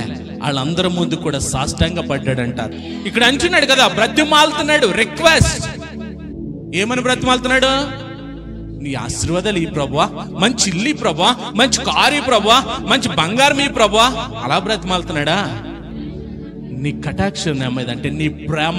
కటాక్షం అంటే ప్రేమ, నీ జాలి, నీ దయ. కటాక్షానికి అన్ని పర్యాయ పదాలు. నా మీద ఉంటే గనుక, నా మీద నీ ప్రేమ ఉంటే గనుక నన్ను ఇడిచి వెళ్ళిపోవద్దు. మనం అంటూ ఉంటాం కదా మాట, నా మీద ప్రేమ ఉంటే నువ్వు చేస్తావు. పిల్లలు అంటారు తల్లిదండ్రుల్ని, నా మీద ప్రేమ ఉంటే కనుక నువ్వు నా దగ్గర నుంచి వెళ్ళావు, నా మీద ప్రేమ ఉంటే ఇంకో 2 రోజులు ఉండి వెళ్తావు. అదే బ్రతిమాలుతున్నాడు అక్కడ. నా మీద నీ కటాక్షం ఉంటే కనుక నన్ను విడిచిపోవద్దు. అది గ్రాంధిక భాష కాబట్టి అలాగుంది. మన భాషలో మార్చాలంటే నా మీద ప్రేమ ఉంటే కనుక నన్ను విడిచి వెళ్ళిపోకు. స్నేహితుడిని విడిచిపెట్టడానికి ఇష్టపడట్లే అబ్రహాము. స్నేహితునితో సమయం గడపడానికి ఇష్టపడుతున్నాడు. స్నేహితునితో సరదాగా కొన్ని మాటలు పంచుకోవడానికి ఇష్టపడుతున్నాడు. స్నేహితులతో చూడండి, స్నేహితులు ఫ్రెండ్షిప్ ఇద్దరు కూర్చున్నారనుకో, తల్లిదండ్రులు మీకు ఉంటాయి అనుభవాలు. అరే మీ ఇద్దరు కలిసి ఏం మాట్లాడుకుంటారా? మీ ఇద్దరు ఎంత మాట్లాడుకున్నా తరగవేంట్రా అంటారా లేదా? అక్కడ అంటున్నాడు కదా అబ్రహాము, నన్ను నిలిచి వెళ్ళిపోద్దు, దా కూర్చో, మాట్లాడుకుందాం, కొద్దిసేపు నాతో సావాసం చేయి, కొద్దిసేపు మన ఇద్దరు కలిసి ఉందాం, బ్రతిమాలుకుంటున్నాడు అంటే అక్కడ. స్నేహితుడిని విడిచిపెట్టి వెళ్ళడానికి ఇష్టపడరు ఎవరైనా కూడా. స్నేహితుడైతే కనుక స్నేహితుడిని ఎప్పుడైపోద్దా ప్రసంగం, ఎప్పుడైపోద్దా, ఎప్పుడు దీవెనిస్తారా? ఇప్పుడు చెప్పండి, ఎప్పుడు దీవెనిస్తే ఎప్పుడు దూకేద్దామని చూసి స్నేహితులు ఎంతమంది ఉన్నారు? డియర్ ఫ్రెండ్స్, ఎంతమంది ఉన్నారు? ఎప్పుడు ప్రార్థన అవుద్దని టైం చూసుకుంటున్న ఫ్రెండ్స్ ఎంతమంది ఉన్నారు? ఈయన ఎప్పుడు విడిచిపెడతారా, ఎప్పుడు వాక్యం అవుద్దా, ఎప్పుడు ఆరాధన అవుతుందని అనుకునే భావన కలిగిన వాళ్ళు ఎంతమంది ఉన్నారు? స్నేహితుడు ఏం చేస్తాడు తెలుసా? దానిలో స్నేహితునితో ఆనందించడానికి ఇష్టపడతాడంట. స్నేహితుడు ఏం చేస్తాడంటే ఎక్కువగా దేవునితో, ఆ స్నేహితుడితో గడపడానికి ఇష్టపడతాడంట. స్నేహితుడితో ఎక్కువగా ఫీల్ వస్తుందంట, హ్యాపీ ఫీల్ వస్తుందంట. ఫ్రెండ్స్ ఉంటారు, అరే ఎక్కడికి వెళ్ళిపోయారా, కనపడలేదు, నువ్వు ఎక్కడికి వెళ్ళిపోయావు అంటే వాళ్ళ బాధ ఏంటి? ఖచ్చితంగా వాడిని చూడాలి, వాడితో మాట్లాడాలి. మరి యేసే మీ స్నేహితుడైతే ఎంతమంది ఆశ కలిగి ఉన్నారు చెప్పండి? అంటే ఆదివారం ఒక్కరోజేనా? ఆదివారం ఒక్కరోజు గురించి మాట్లాడతలేదు నేను, వారం అంతా కూడా. ఉదాహరణ చెప్తున్నాను. ఇప్పుడు మొబైల్స్ వచ్చినాయి కదా, మార్నింగ్ లేస్తాం, లేచిన వెంటనే నెట్ ఆన్ చేసేస్తాం. నెట్ ఆన్ చేయగానే ఏం చూస్తారు చెప్పండి? వాట్సాప్ చూస్తారు. వాట్సాప్లో ఎవరికి చూస్తారు చెప్పండి? మన ఫ్రెండ్ ఎవడున్నాడో వాడిని చూస్తాం. ఇప్పుడు అందరి ఉన్నాయి, నాయి ఉన్నాయి. ఇప్పుడు రాజేష్ ఉన్నాడు, నాని, వాళ్ళిద్దరు మంచి ఫ్రెండ్స్. నేను పంపించాను అనుకోండి, ఇప్పుడు రాజేష్ నాది షో, నా మెసేజ్ ఓపెన్ చేస్తాడా, నాని మెసేజ్ ఓపెన్ చేస్తాడా? నాని మెసేజ్ ఓపెన్ చేస్తాడు. వీడు ఏం పెట్టేశాడు ఇంకా చెప్పనా? మార్నింగ్ లేచి లేవగానే గుడ్ మార్నింగ్ అని కాఫీ కప్ పంపుతారు. ఎవరు పంపుతారు? ఫ్రెండ్స్కే. మళ్ళీ గుడ్ నైట్, స్వీట్ డ్రీమ్స్ అని ఎవరు పంపుతారు? ఫ్రెండ్స్కే, అవతల నుంచి కూడా friends good night sweet dreams ఎవరికి పంపుతారు అంటే ఉదయం లేచి లేవగానే ఎవరు గుర్తుకొస్తున్నారు? అమ్మా ఫ్రెండే. రాత్రి పడుకునే ముందు ఎవరు గుర్తుకొస్తున్నారు? ఫ్రెండే. నిద్ర అయినప్పుడు, నిద్ర పట్టినప్పుడు కూడా ఎవరు గుర్తుకొస్తారు? మాడు మనం చేసిన ఎదవేశాలన్నీ గుర్తుకొచ్చేస్తాయి, అవన్నీ గుర్తుకొస్తాయి ఎప్పటి వరకు? నిద్ర పట్టి వరకు కూడా. అంటే మన లోకల్లో ఉన్న ఫ్రెండ్కి ఎంత ప్రయారిటీ ఇస్తున్నాం? మరి ఇప్పుడు ఏసే మీ స్నేహితులు ఏసే ఫ్రెండ్షిప్ లో ఉన్నాం అన్నారు కదా, ఏసే ఫ్రెండ్షిప్ లో మీరు పొద్దున్నే లేవగానే ఆయన గుర్తుకొస్తున్నాడా? రాత్రి పడుకునే వరకు ఆయననే తలంచుకుంటున్నారా? ఆయనతోటి మాట్లాడుతున్నారా? ఆయన సహవాసంలో ఉంటున్నారా? ఇప్పుడు చెప్పండి, నేనే ఫ్రెండ్ అని, ఏసే ఫ్రెండ్ నా ఫ్రెండ్ అని చెప్పండి. ఇప్పుడు నేను నన్ను ప్రేమిస్తే కనుక నన్ను విడిచి వెళ్ళిపోకో, నేను నీ స్నేహితునైతే కనుక నన్ను విడిచి వెళ్ళిపోకో. ఉదయం లేచిన కానించి రాత్రి పడుకునే వరకు ఫ్రెండ్స్తో గడిపినట్టుగా మనం కూడా ఏం చేయాలి తెలుసా? ఆయన నిజమైన ఫ్రెండ్ అయితే గనక ఆయన స్తుతిస్తామంట, ఆయన ఆరాధిస్తామంట, ఆయన వాక్యాన్ని ధ్యానిస్తామంట, ఆయన మనతో ఏం మాట్లాడతాడని చూస్తామంట, మనం ఆయనతో ఏం మాట్లాడతామని ఆయన చూస్తాడంట. కానీ మనం ఏం చేస్తామని తెలుసా? ఇంటికాడ కూడా పక్కనెడదాం, ఇక్కడికి వచ్చి ఎంత ఆరాధన జరుగుతుంటే ఎకిల్ నవ్వులు నవ్వుకుని బ్యాచ్ ఉంటారు. ఇప్పుడు వాళ్ళు ఎవరి స్నేహితులు? ఇప్పుడు కూడా ఈ భాగంలో కూడా ఒక ఆవిడ అలాగే ఎకిల్ నవ్వు నవ్వింది. ఇప్పుడు ఇంతగా మనం ఆయన్ని ఆరాధిస్తున్నాం ఎందుకంటే ఆయన నా స్నేహితుడి కాబట్టి, ఆయనతో ఆయన మహిమపరుస్తున్నాను ఎందుకంటే ఆయన నా స్నేహితుడు కాబట్టి, ఇంతగా వాక్యం ధ్యానించబడుతుంది ఎందుకంటే ఆయన స్నేహం గురించి నేను చూపిస్తున్నాను, ఆ స్నేహితునికి ఉన్న లక్షణాలు చూపిస్తున్నాను, ఆయనతో ఎలా స్నేహం చేయాలి చూపిస్తుంటే కొంతమందికి ఏమొస్తుందో తెలుసా? అబ్బా భలే జోలు పాడుతున్నావా. ఇప్పుడు ఫ్రెండ్ రాత్రి 8-9 గంటలకు వచ్చాడండి. 8-9 గంటలకు వచ్చి మాట్లాడుకుంటూ ఉంటే టైం చూస్తామా? ఏమవుద్ది? టైం తెలుస్తుందా? ఎంత అవ్వచ్చు టైం? నాకుంది ఎక్స్పీరియన్స్. ఓ రోజు తెల్లవారిపోయింది మా ఇద్దరం మాట్లాడుకుంటుంటే. మెయిన్ బైబిల్ డిస్కషన్లో పెట్టుకుంటామండి మేము, బయట లోకంలో పెద్దగా మాట్లాడుకోం, కానీ బైబిల్ డిస్కషన్లో మాట్లాడుకుంటూ ఉన్నాం. తెల్లవారిపోయింది, ఇంచుమించు 10 గంటల మొదలెట్టినట్టున్నా తెల్లవారిపోయింది. అంటే ఇద్దరు స్నేహితులు కూర్చున్నప్పుడు ఏమవుతుందో తెలుసా? నిద్ర వస్తుందా? ఆ స్నేహితుడి గురించి చెప్తున్నప్పుడు ఇంతకుముందు మనకి ఇన్లాండ్ కవర్లని వచ్చి కదా, ఇన్లాండ్ కవర్లని వచ్చినప్పుడు అది మనకు చదువుతురాక ఏం చేసేవాళ్ళం తెలుసా? ఎవరి దగ్గరికైనా పట్టుకెళ్ళి చదివించుకునేవాళ్ళు. అలా చదువుతున్నప్పుడు ఇంకేం రాశాడు అని ఇవ్వరా లేదా? ఎందుకని? ఆసక్తిని బట్టి. మరి ఇంతలాగా ఆయన స్నేహితుడి గురించి చెప్తుంటే నిద్రపోతున్న వాళ్ళ పరిస్థితి ఏంటి చెప్పండి? వాళ్ళు ఎక్కడున్నారు? నిద్రపోతున్న వాళ్ళు స్నేహంలో ఉన్నారా లేకపోతే స్నేహం బయట ఉన్నారా? దేవునికి స్తోత్రం. స్నేహితుడిని కలుసుకుని స్నేహితుడితో మాట్లాడుతున్నప్పుడు మనకి ఏముండదో? ఒకవేళ అలా నిద్ర ఉందంటే మనలో ఏమున్నట్టు? దెయ్యం వచ్చి దూరినట్టే. నిజమండి, నిద్రాదెయ్యం. దేవుని సన్నిధానంలో స్నేహితుని కలుసుకోకుండా, దేవుని ఆరాధించకుండా, దేవుని మాటలు వినకుండా, దేవునిని మహిమపరచకుండా నీకు నిద్ర వస్తుందంటే నీలో నిద్రాదెయ్యం ఉన్నట్టే. అబ్బాయి కళ్ళు మూసుకుని వింటున్నామండి. ఆయనకు తెలుసు మన స్నేహితునితో మాట్లాడుతున్నప్పుడు, మన స్నేహితుడు మనతో మాట్లాడుతున్నప్పుడు మనకి నిద్ర అనేది రాదు. ఒకవేళ అలాగొస్తుందంటే కనుక ఆ స్నేహితుడికి మనలో చోటు లేదంటే, మనలో చోటు లేనట్టే. మనకి ఎలా ఉండాలి తెలుసా? ఒక స్నేహితునితో కలుసుకోవడానికి ఎంతగా ఆతృత పడతామో, ఓ స్నేహితుడితో మాట్లాడడానికి ఎంతగా ఇష్టపడ్డామో, ఈ స్నేహితుడిని కలుసుకోవడానికి అంత ఆతృత ఉండాలి. టైం అయిపోయింది వదలలేంటి అనుకున్నాం అనుకోండి. ఇప్పుడు మన ఇంటికి చాలా మంది చుట్టాలు వస్తూ ఉంటారు కదా. చుట్టాలు వచ్చినప్పుడు మనకి ఇష్టం లేని వాళ్ళు వచ్చారనుకోండి. ఇష్టం లేని వాళ్ళు అంటే ఉదాహరణ కోడళ్ళకి అత్తగారు వాళ్ళు వస్తే ఇష్టం ఉండదు కదా. ఉదాహరణ వాళ్ళని పట్టుకుందాం కొంతసేపు. ఇప్పుడు కోడలు ఉంది, అత్తగారు వాళ్ళు వచ్చారు ఇంటికి, అత్తగారు మామగారు వచ్చారు. ఏం చేద్దాం చెప్పండి? కోడలు ఏమ్మా ఎలా ఉన్నా? బాగానే ఉన్నాంలేండి అంటే మాటలో ఎంత అర్థం ఉంది? ఏముండుతారు అప్పుడు? ఏమంటారు? వెంటనే ఫోన్ చేస్తారు, ఇదిగో మీ అమ్మ నాన్న వచ్చారు అంటే అర్థం ఏంటి? నువ్వు ఏదైనా తెచ్చుకుని వండుకుని పెట్టు కదా. ఎలా చూస్తారు తెలుసా? వీళ్ళు ఎప్పుడు వెళ్తారో ఒకవేళ కొడుకుని వాళ్ళు మాట్లాడుకుంటారనుకో, ఏం మాట్లాడుకుంటున్నారు వంటగదిలో కూడా చెవట్టుకెళ్ళి అక్కడ ఇట్టేస్తాం. ఏ మాట కోసమో తెలుసా? వాళ్ళు ఎందుకు వచ్చారో, ఎప్పుడు వెళ్ళిపోతారో ఆ రెండు మాటల కోసమే మన చెవట్టుకెళ్ళి అక్కడ ఎట్టేది. ఎందుకు వచ్చారో కారణం మనకు చెప్పరు, కొడుకు తప్పితే. ఎప్పుడు వెళ్ళిపోతారో మనకు చెప్పరు, కొడుకు తప్పితే. ఆ రెండు మాటల కోసం ఈ చెవట్టుకెళ్ళి వాళ్ళ మధ్యలో ఎట్టేస్తాం. వాళ్ళ ఏం లేదు బాబు, చూసి వెళ్ళిపోదామని వచ్చాను, అమ్మయ్య వీళ్ళు వెళ్ళిపోయేటట్టే. అప్పుడు కొంచెం స్థిమితం వస్తుంది. వాళ్ళు వెళ్ళిపోతున్నారు అనగానే మొత్తం విడిచాడా, ఓకే జాగ్రత్త అంటే వాళ్ళ పని ఇక్కడ ఏంటి? మన ఆతృత ముందు వాళ్ళని పంపేయాలి. లోపల ఉన్న భావన అది. అదే సొంత తల్లిదండ్రులు వచ్చారనుకో ఏం చేస్తాం? అమ్మా వస్తున్నాం, ఇప్పుడే బస్ దిగామంటే వీళ్ళు ఇంకా రాలేదేంటి? గేట్ కాడికి 4 సార్లు తిరుగుతాం. తిరిగి వాళ్ళకి ఎదురు వస్తుండగా వాళ్ళ చేతిలో సంచులు లాక్కుని లోపలెట్టి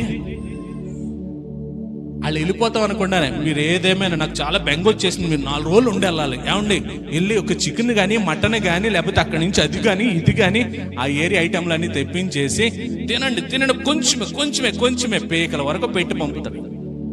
వాళ్ళు వెళ్ళిపోతానంటే ఎలాగో తెలుసా? వెళ్ళలేమో. 2 రోజులు ఉండమ్మా కళ్ళంటే నీళ్లు కార్చేస్తాం. ఆడ సగం సర్లే రాత్రికి ఉండి పొద్దున్న వెళ్తానులే. ఆ పక్కన అల్లుడికి ఉంటుందే ఆ భావన అనుకుంటున్నారేమో. కాదు, ఆవిడ అలాగే అనుకుంటుంది. కాదు, మామూలు జరిగి చెప్తున్నాను. అల్లుడేమో పొద్దున్న ఎప్పుడవుతుందా అని అల్లుడు చూస్తాడా? మనం పొద్దునైతే మా అమ్మ వెళ్ళిపోద్ది. రాత్రి అంతా పాపం ఏం చేస్తారు? అమ్మ నాన్న గదిలో ఉంటది. మన కబుర్లు తరగో, ఎప్పుడు వచ్చా నువ్వు రాత్రి అని అడిగాడు. పొద్దున్న లేచి టిఫిన్ చేసి ఉండొచ్చు కదా, భోజనం చేసేది కానీ ఆగమ్మా ఉండు, మధ్యాహ్నం నుంచి వెళ్తారు కానీ వెళ్ళనిస్తారా? ఒకవేళ వెళ్ళిపోతున్నామంటే గాడి మెట్టికి ఎంతసేపు ఎత్తాం? వాళ్ళని పంపడానికి ఇష్టపడం. అంటే ఇష్టమైన వాళ్ళకి ఇష్టం లేని వాళ్ళకి మధ్యన వ్యత్యాసం అది. ఇష్టం లేని వాళ్ళు వస్తే గంటలోనే పెట్టేసి పంపేయాలి సారేసి.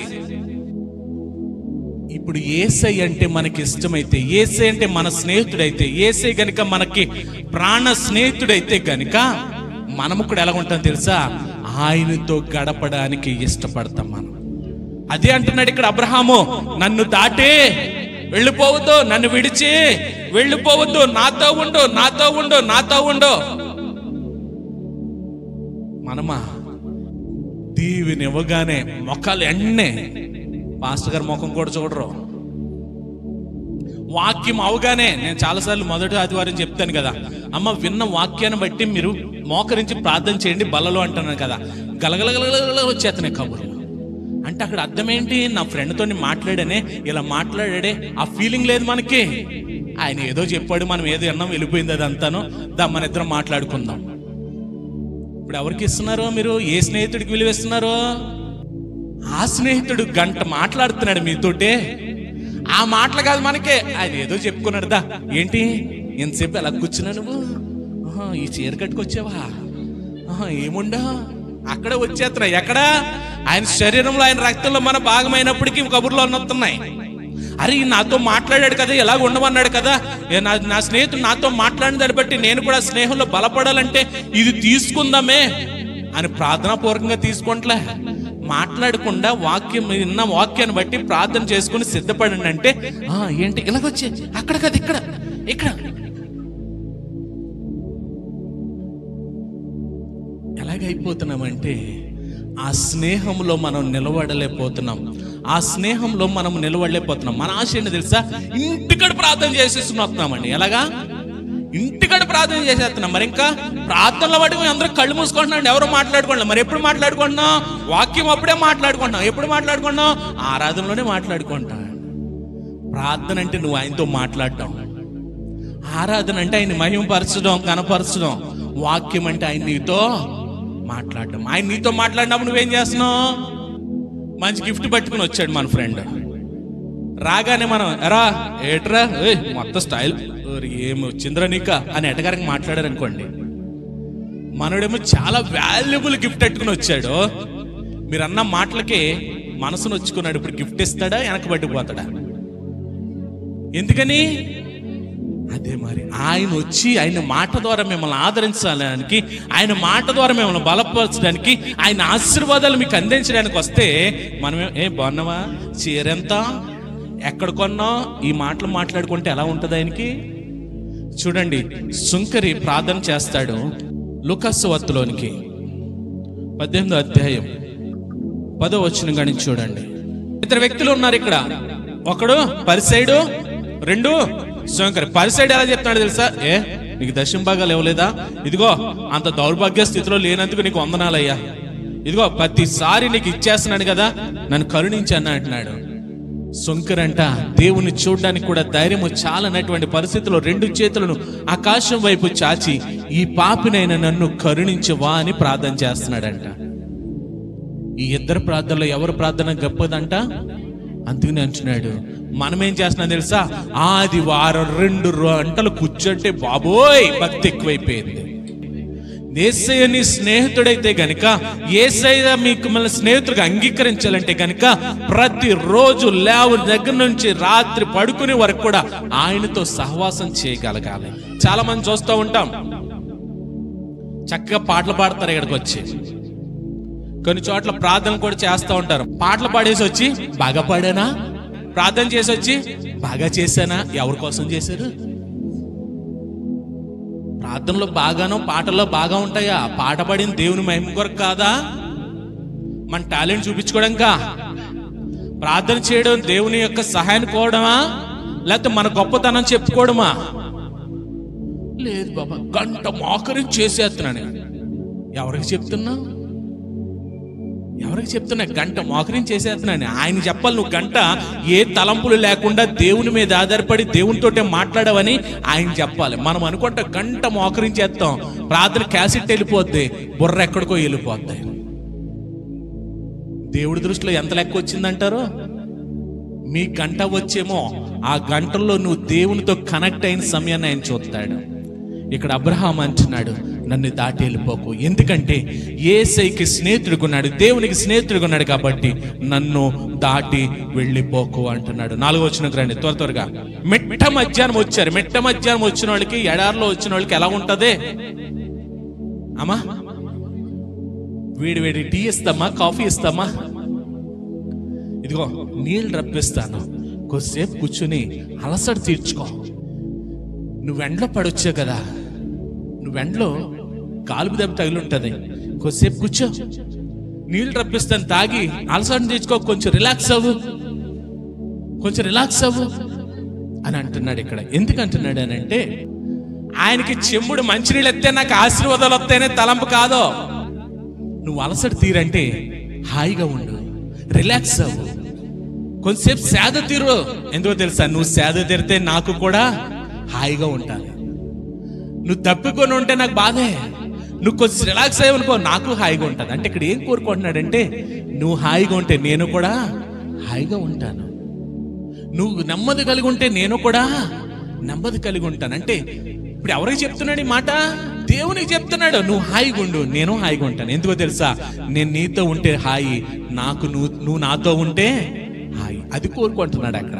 మనమా ఈ హాయి వద్దు ఏమొద్దు కానీ ఆకలేతను త్వరగా విడిచిపెట్టు అన్నట్టుగా ఉన్నారు అందరూ. కాదు, అక్కడ అంటున్నాడు కదా, నీళ్ళు ఇస్తాను, ఆ నీళ్లు తాగు, ఆ నీళ్లు తాగి రెస్ట్ తీసుకో. అది ఎక్కడ దొరుకుతుందో తెలుసా? ఆ హాయి దేవుని సన్నిధానంలోనే దొరికింది. ఆయన సన్నిధానంలోనే దొరికింది. ఆయన మనతో ఉంటే, ఆ స్నేహితుడు మనతో ఉంటే, మన జీవితంలో కష్టాలున్నా, శ్రమలున్నా, బాధలున్నా, ఇరుకులున్నా, లేమున్నా, అనారోగ్యమున్నా, ఏదున్నా మన జీవితంలో ఏముంటుందో తెలుసా? హాయి అనేది ఉంటుంది. స్టెఫన్ తెలుసు కదా, స్టెఫన్ ఏం చేస్తున్నారు? రాళ్లతో కొడుతుంటే, బాబోయ్ కొట్టొద్దురా, నేను ఇంకా చెప్పను రా బాబు, దేవుడు వాక్యం చెప్పను అన్నాడా? ఏమన్నాడు?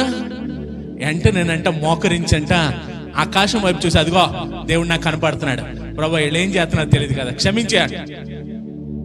బాధను అనిపిస్తున్నాడా, హాయిని అనిపిస్తున్నాడా? దేవునికి స్తోత్రం. ఆయన సన్నిధానములో, ఆయన సముఖములో, ఆయన మనతో ఉంటే ఆ స్నేహితుడు మన జీవితంలో హాయి ఉంటుంది. ప్రార్థనలో ఒక దేవుడు ఒక మాటను బయలుపరిచాడు. ప్రయాసపడి భారం మోసుకొనిచున్న సమస్త జనులారా నా యొద్దకు రండి, నేను మీకు విశ్రాంతిని కలగజేయుదును. విశ్రాంతి అంటే అర్థమేంటి చెప్పండి? మనం ఏమనుకుంటాం తెలుసా? ప్రయాసపడి భారం మోస్తున్న సమస్త జనులు నా ఎద్దుకు రండి అంటే ఈ కష్టాలు ఉండవు. ఏముంటాయి? బీరువా నిండా డబ్బులు ఉంటాయి. ఈ కష్టాలు ఉండవు. బీరువాల మధ్య నిండా బంగారం ఉంటుంది. ఈ కష్టాలు ఉండవు. బయటకు వెళ్తానికి సైకిల్ కాదో కారు.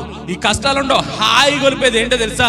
రూమ్ నిండా ఏసీ పెట్టి పెద్ద 6x6 బెడ్ వేసి హాయిగా పడుకోమంటున్నాడు దేవుడు. ఆ విశ్రాంతి అనుకుంటున్నాం మనం. మన దృష్టిలో విశ్రాంతి అంటే అది అనుకుంటున్నారా? అప్పులు లేకుండా, కష్టాలు లేకుండా, శ్రమలు లేకుండా, బాధలు లేకుండా జీవితమే కాదదే. అవి ఉన్నాయంటే మనం బ్రతికున్నామని అర్థం. చచ్చిపోయిన శవానికి కష్టం అంటే తెలుస్తుందా? బాధ అంటే తెలుస్తుందా? శ్రమ అంటే తెలుస్తుందా? అవి ఉన్నాయంటే మనం బ్రతికున్నామని అర్థం. అవి వస్తున్నాయంటే ఎవరికి వస్తాయి? స్టెఫన్ అంత భక్తిపరుడే, యోబు అంత భక్తిపరుడే, అన్ని గాయాలైనయే, చెల్ల పెంకుతో గోకు అన్నాడంట. అంతకన్నా భక్తిపరులమా?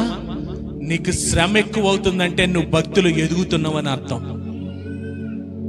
నీ కష్టాలు అధికమవుతున్నాయి అంటే నువ్వు భక్తిలో వర్ధిల్లుతున్నావు అని అర్థం. అయ్యి బాబోయ్ అలాగైతే నాకు వద్దండి. అలాగ వద్దపోతే నువ్వు ఇంట్లో కూర్చో. మనం ఎవరితో సమానం? అప్పుడు శ్రమలు లేవంటే ఎవరితో సమానం? ఆయన అంటున్నాడు కదా, నీళ్ళు ఇస్తాను, నువ్వు కొంతసేపు హాయిగా కూర్చో. ఆయన వాగ్దానం చేశాడు, విశ్రాంతిని ఇస్తానన్నాడు. ఆ విశ్రాంతి ఏంటి తెలుసా? ఈ కష్టాలు వచ్చినా, శ్రమలు వచ్చినా, బాధలు వచ్చినా వీటిలో కూడా మన హాయిని అనుభవిస్తామంట. వాళ్ళు వచ్చింది సమయం కాని సమయం. చక్కగా భోజనం చేస్తారు ఇంట్లో వాళ్ళందరూ కూడా.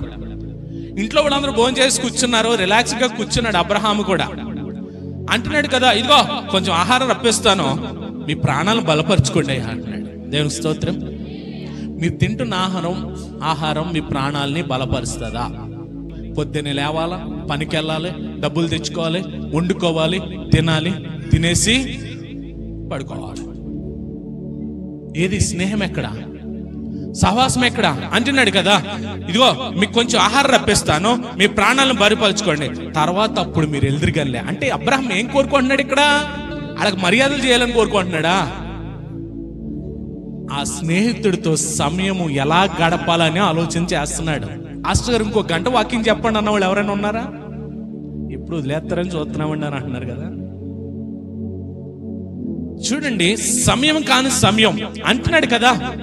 మీకు భోజనము తెచ్చేదనో, పై వచనంలోనేమో నీళ్లు తెప్పించేదను అన్నాడు. ఈ కింద వచనంలోనేమో భోజనము అక్కడ రప్పిస్తానన్నాడు, ఇక్కడ ఈయనే పట్టుకొస్తాను అంటున్నాడు. అందుకని చూడండి ఏమైందంటే, తెచ్చేదనో, మీ ప్రాణాలను బలపరుచుకోండి, తర్వాత మీరు వెళ్ళవచ్చు. ఇందు నిమిత్తమే కదా మీ దాసుని ఎదుగు వచ్చిందని నేను వారు నీవు చెప్పినట్లుగా చేయమనగా అబ్రహాము వెళ్ళి మిగిలిన తెస్తున్నాడా? ఇంచుమించు 3,000 మందికి వండుంటారు అక్కడ. 3 మనుషులకి మిగిలినంటారా? మిగిలిన తెచ్చేస్తాను, ఉన్నది కదా దాన్ని ఒకసారి పొయ్యి మీద టట్టి తిప్పి వేడి చేసి అన్నాడా? సారానే కూర ఏముంది, పప్పుచారా, ఆమ్లెట్లు వేసే పెట్టేద్దాం అన్నాడా? అబ్రహాం ఏం చేశాడు తెలుసా? అబ్రహాము ఆలోచన ఏంటి తెలుసా? భోజనము తెచ్చేదను అనే మాట వారికి సేవ చేయడానికి ఇష్టపడుతున్నాడు. వారికి సేవ చేయడానికి, ఆ సహవాసంలో స్నేహితుడికి తనకు తానుగా సేవ చేయడానికి ఇష్టపడుతున్నాడు. నేనే తీసుకొస్తా, ఆ సేవ చేయడానికి ఇష్టపడి తెస్తానన్నాడు. సేవ చేయడానికి ఇష్టపడ్డాడు. ఇప్పుడు వెళ్తున్నాడు. ఎక్కడికి వెళ్ళాడు? శారా వద్దకు వెళ్ళాడు. వెళ్ళి అంటున్నాడు కదా, ఇదిగో 3 మానికలు పిండి తీసుకో. ఆ పిండి తీసుకుని ఏం చేస్తా తెలుసా? బాగా పిసుకో. ఆ పిసికిన తర్వాత మంచి రొట్టెలు జాగ్రత్తగా చెయ్యే, వాళ్ళు తినగలిగేటట్టు చెయ్యే, మంచి మృదువుగా చెయ్యే. అమ్మా, అన్నం ఎలా ఉండాలో తెలుసా మీకు? ఇప్పుడు అన్నం ఎలా ఉండాలో మీకు చెప్తే ఎలా ఉంటది? మాకు తెలియదేంటండి, మీరు మాకు చెప్పాలా? అబ్రహాం ఆతృత ఏంటి తెలుసా? వచ్చింది ఎవరు? నా బెస్ట్ ఫ్రెండ్ వచ్చాడు, నా బెస్ట్ ఫ్రెండ్కి నేను ఏం చేయాలా? జాగ్రత్తగా మంచి రుచికరమైన పెట్టాలా. ఇదిగో 3,000 మంది పనోళ్ళు లేరా? పనోళ్ళు కాదు, నువ్వే చెయ్యి. ఎలా చేయాలో తెలుసా? 3 మానికలు పిండి తీసుకో, అంటే 3 తవలు అనుకుందాం. 3 తవలు పిండి తీసుకో, నీళ్ళేసి బాగా పిసుకో. అప్పుడు ఏం చేయాలో తెలుసా? నువ్వు పిండి తీసుకుని అప్పుడు రొట్టెలు బాగా చెయ్యి. అబ్రహాం ఆలోచన అయితే ఏంటంటే, తన స్నేహితుడు వచ్చాడు కాబట్టి ఖచ్చితంగా తనకు ఫ్రెష్ ఫుడ్ పెట్టాలనుకుంటున్నాడు, శ్రేష్టమైనది పెట్టాలనుకుంటున్నాడు, మంచి రుచికరమైనది పెట్టాలనుకుంటున్నాడు. 3 మనుషులకు ఆహారం ఉండదా? కానీ మంచి ఫుడ్ను వేడిగా నా ఫ్రెండ్కి పెట్టాలి కాబట్టి ఏం చేయాలంటే, నువ్వు ఖచ్చితంగా దాన్ని ప్రిపేర్ చెయ్యి. నువ్వే ప్రిపేర్ చేయి. పనులు చేయించేమో చేయించుకో, నువ్వే చెయ్యి అని చెప్పి, నువ్వు రొట్టెలు చేసి ఇట్రారా, నువ్వు వెళ్ళి మనం అందరికి వెళ్ళి మంచి లేద్దోడిని తీసుకురా అన్నాడా? చేపలకి వెళ్తున్నామండి, బుధవారమే కదా, మాకు కూడా చేపట్టికిరా అన్నారు అనుకో. వాళ్ళ ప్రయాసతో ఒక చేప తెచ్చారు. మనకేమనిపిస్తుంది? మీరేం తెచ్చుకున్నారు అంటాం. ఎందుకంటాం అంటే అక్కడ ఏది ఫ్రెష్గా ఉందో అది వాళ్ళు తెచ్చుకుని ఉంటారు. నేను చేప అన్నాను కాబట్టి చేపే పట్టుకొచ్చారు. మేము చేప. ఏ చేప తెచ్చుకున్నారు? ఏది చిన్నదా పెద్దదా? మీదెంత మాదెంత? ఎన్ని ప్రశ్నలు వస్తాయి? తెమ్మన్నందుకు వాళ్ళు తెచ్చిపెట్టారు కదా. మళ్ళీ మనకి తిన్నప్పుడు కూడా వాళ్ళ చేప ముక్కలు ఎంతంత వచ్చినాయి, మన ముక్కలు ఎంతంతే వచ్చినాయి. ఈవిడంటదే, అందుకనే చెప్పాను మీరు వెళ్ళమని. మీరు వెళ్ళారా? ఎలా తింటారు వాళ్ళు? బాధతోటే.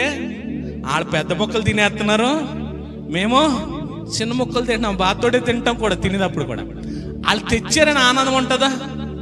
ఉండదు. ఇక్కడ అబ్రహాము ఏం చేస్తున్నాడు తెలుసా? ఏనండి, శారాకు చెప్పాడు. శారాకు చెప్పంట మందలోకి వెళ్ళిపోయాడంట. అబ్రహాం మందలు ఎన్ని ఉంటాయి? ఆ మందలో చూస్తున్నాడంట. దేని చూస్తున్నాడు? అమ్మా పెద్ద తోళ్ళు ఏమున్నాయో చూస్తున్నాడా? పెద్ద తోళ్ళు మంచి బలిసిన తోడు చూస్తున్నాడా? ఏ తోడుని చూస్తున్నాడు? లేత తోడు ఎలా ఉంటుంది చెప్పండి? గేదెలు మేపున అలవాటు ఉంది ఎవరికైనా? ఎలా ఉంటాయండి లేత తోడులో? అది భలే గెంతుతుంది తెలుసా? పట్టుకుందామని వెళ్తే దొరుకుద్దా? ఏమంటే 99 సంవత్సరాలు ముసలోడు ఎన్ని లేద్దోడిని పని పెట్టాడంటారు. మళ్ళీ ఎలా తెలుసా? లేద్దోడు దొరికింది కానీ దాన్ని కాలెట్టుకుని ఈడ్చుకొచ్చేస్తాం కాదు, దాన్ని చెక్ చేయాలి. పొడ కానీ మచ్చ కానీ రోగం కానీ ఏదైనా ఉందేమో చెక్ చేయాలి. అలాగే ఎన్నిటిని చెక్ చేసి ఉంటాడు? ఎందుకో తెలుసా? దేవుడికి ఇచ్చేది శ్రేష్టమైనదే ఇవ్వాలి. చెక్ చేశాడంట. లేత దూడని వెళ్ళి మొత్తం అన్ని చెక్ చేసి మంచి దూడనే, క్రొవ్వు పట్టిన దూడని పట్టుకుని వచ్చి రే దీన్ని చేసారా అన్నాడంట.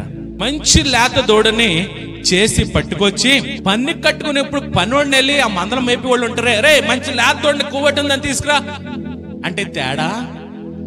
మనకు మనంగా వెళ్ళి చేప కొనుక్కుంటేనే తృప్తిగా తినగలం.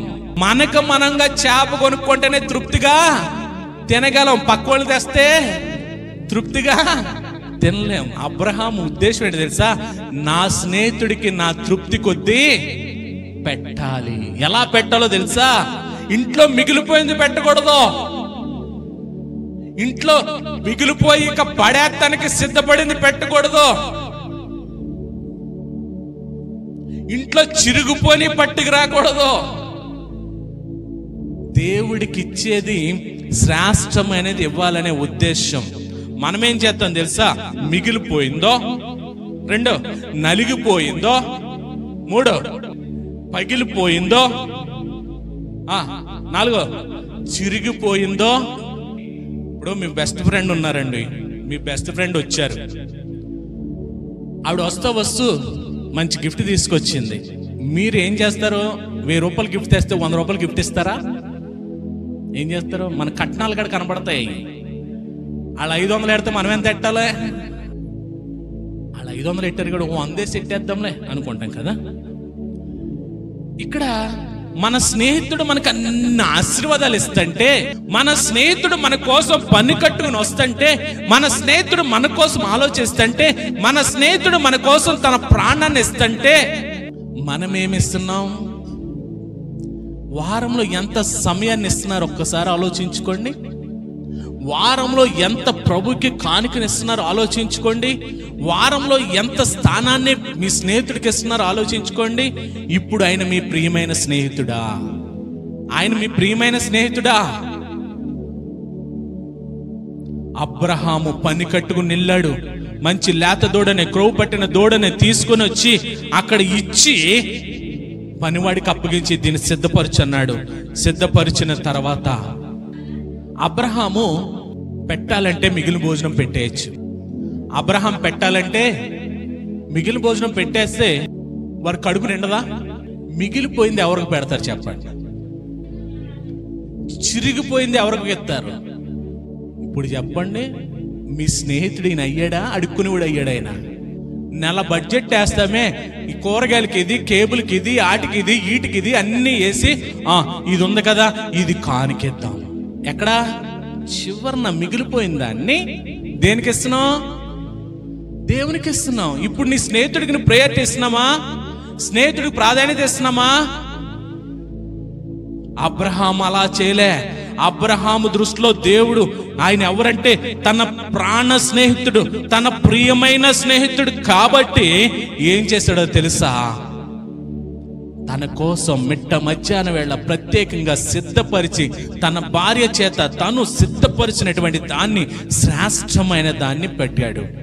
ఇంకో విషయం చెప్తున్నాను, ఒకవేళ నేను దేవునికి స్నేహితుడినైతే ఆ స్నేహాన్ని నా వరకునే ఉంచుకొని, నేను ఆ స్నేహాన్ని నా వరకునే ఉంచుకోను. ఇప్పుడు నా ఫ్రెండ్స్ ఉన్నారు, అభిషేక్ నా ఫ్రెండ్.